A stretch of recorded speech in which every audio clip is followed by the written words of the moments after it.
Hey guys, well, it looks like Ken Penders can't stay out of any Sonic drama at all these days. From his Twitter ramblings of making earlier Archie Sonic like Lord of the Flies to recent mess of licensing out Scourge the Hedgehog to whoever wanted to use him, and had the money, of course. Ken Penders has been known to stir the pot whenever Sonic was involved, like when current writer Ian Flynn stated on his podcast many times that old fan favorite characters from Archie can't or won't be used for reasons only Sega of Japan knows, or they are a licensing issue that Sega doesn't want to get into for reasons. Penders heard this and decided to shift the blame as to why characters like Sally Acorn or his characters like Scourge and Laura Sue won't be used, and the answer was pretty out of pocket, saying that Ian Flynn was the sole reason as to why the characters won't be back, when all Sega would have to do to get the likes of Scourge back into the book was pay a licensing fee if they wouldn't let him write and have complete freedom on the IDW run. The only problem with that is Penders didn't really create Scourge, as he started out as anti/evil Sonic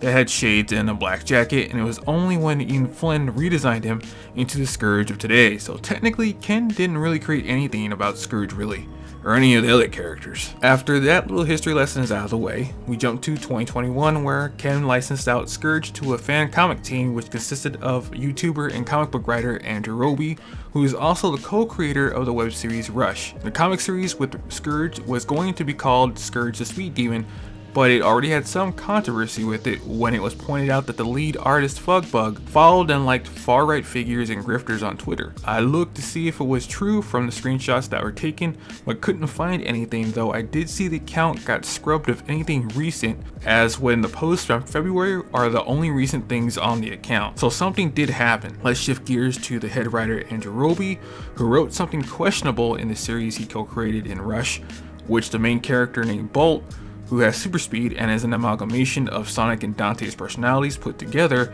had a scene in issue 2 of the comic where he drags his boss, a white tiger girl named Carol, to a disturbance with 2 female supermodel villains, and they insult Carol, but Bolt says he doesn't fight girls and he'll lead them to her after he has his fun, in quotations,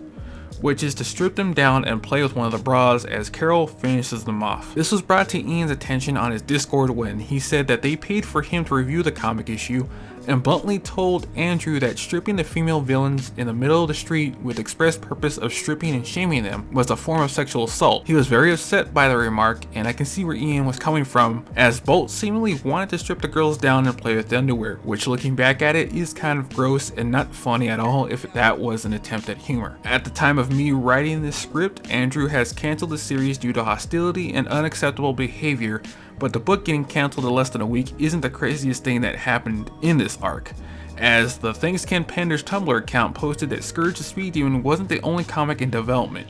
but it may just be a he said she said type of deal, so take this with a grain of salt. But for whatever reason, Ken supposedly revoked another team's licensing agreement of Scourge and giving it to Andrew Roby's team instead. Supposedly, he tried to keep the down payment, but something happened and he partnered with Rush Comics instead. With what the blog says, it does line up with what Ken Penders said in the past, that multiple parties have approached him for licensing, but this is just a wild shit show if it is all true. At the end of it all, Ken Penders seems like a bitter person that wants to be praised for everything he created, in quotation marks here, that he wouldn't or didn't do background checks with people he partnered with before making licensing deals, or stirring the pot of a fan base when he doesn't like what he hears from other writers and tries to shift the blame from him being the headache to work with to someone else. Personally, I'm glad that the Scourge project flamed out. With all this said and done, leave a comment below on your thoughts on the whole deal with Ken Penders this time in 2021. But